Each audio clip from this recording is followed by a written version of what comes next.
இந்த வீடியோவில் நீங்கள் என்ன பார்க்க போகிறீங்கன்னா ஐபிஎல் 2025ல் ஆர்சிபியோட பேஸ் அட்டாக் எப்படி இருக்குது. ஸோ ஒவ்வொரு பிளேயரையும் ஒவ்வொரு கேட்டகரி வைஸாக வச்சுருந்து இந்த வீடியோவில் பார்க்க போகிறோம். ஸோ வீடியோவை ஃபுல்லாக ஸ்கிப் பண்ணாமல் பாருங்கள்.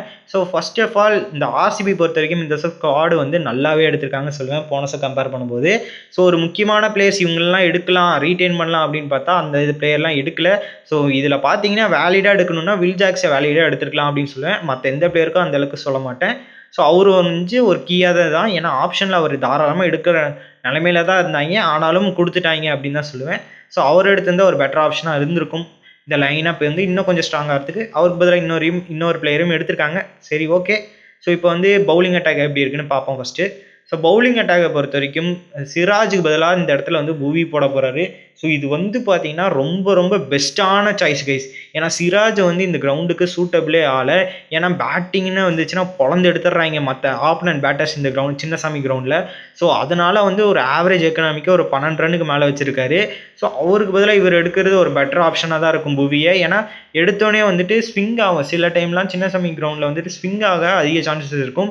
ஸோ புவி வந்து ஓப்பனிங் ஸ்பெல் போடுறதுனால டக்குன்னு வந்து ஸ்விங்கு கிடைக்க வாய்ப்புகள் அதிகம். ஸோ புவி வந்து ஒரு மரணமாக இருக்க போகிறாருன்னு தான் சொல்லுவேன் ஆர்சிபி பவுலிங் லைனப்பில்.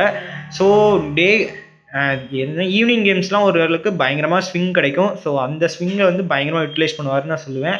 ஸோ அது இல்லாமல் கேம்பெயினை முன்னாடியே ஆரம்பிச்சிட்டாங்க. ஸோ பயங்கரமாக இருக்க போகிறாங்க ஆர்சிபி ஐபிஎல் 2025க்கு பயங்கரமாக ப்ரிப்பேர் ஆகிட்டு இருக்காங்க. ஸோ பார்ப்போம் என்ன நடக்க போகுதுன்னு. ஸோ ஃபஸ்ட் ஆப்ஷன் புவி ஓப்பனிங் ஸ்பெல் போடுவார், டெத்தும் வந்துட்டு 2 ஓவர் போடுவார். ஸோ அதுக்கப்புறம் பார்த்தீங்கன்னா எஸ்டேஆல் இருக்கார்.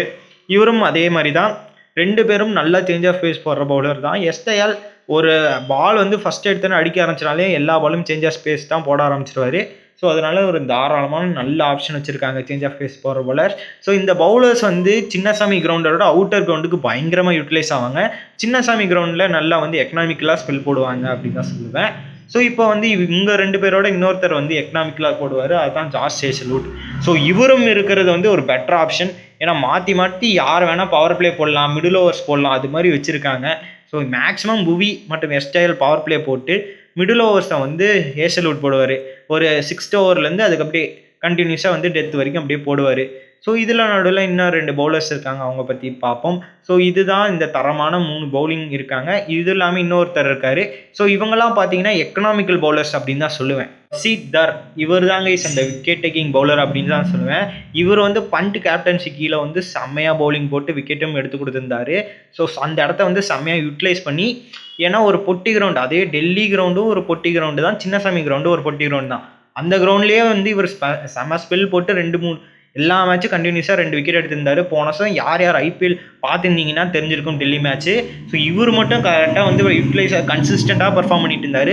ஸோ இவர் வந்து இந்த வைசக் விஜயகுமார், ஹர்ஷல் பட்டேல் ரோலை வந்து இவர் வந்து ஃபுல்ஃபில் பண்ணுவார் தான் நினைக்கிறேன். ஏன்னா அவங்க தான் விக்கெட் டேக்கிங் பவுலர்ஸாக இருந்தாங்க. ஸோ இப்போ இவர் வந்து ஒரு நல்ல ஆப்ஷன், நல்ல ஒரு விக்கெட் டேக்கிங் பவுலரும் கூட.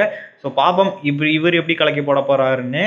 ஸோ அதுவும் இல்லாமல் இது விட்டுட்டா அதுக்கப்புறம் பார்த்தீங்கன்னா துஷாரா இருக்கார். துஷாரா பொறுத்த வரைக்கும் மேக்ஸிமம் ஆட வைக்க மாட்டாங்க. ஜாஸ் ஹேசல்வுட்டோட பேக்கப் பிளேயராக தான் வச்சுருப்பாங்க.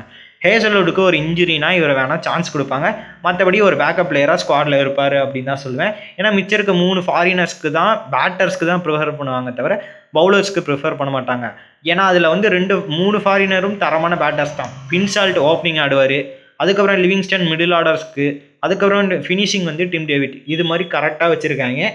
ஸோ அதனாலேயே பார்த்தீங்கன்னா நல்லா யூட்டிலைஸ் பண்ணுறது ஆர்சிபி, இவங்க தான் யூட்டிலைஸ் பண்ணுவாங்க. பவுலர் வேறு யாருக்கும் ட்ரை பண்ண வேணாம் அப்படின்னு தான் சொல்லுவேன். ஒரு தரமான ஆப்ஷனும் வச்சுருக்காங்க.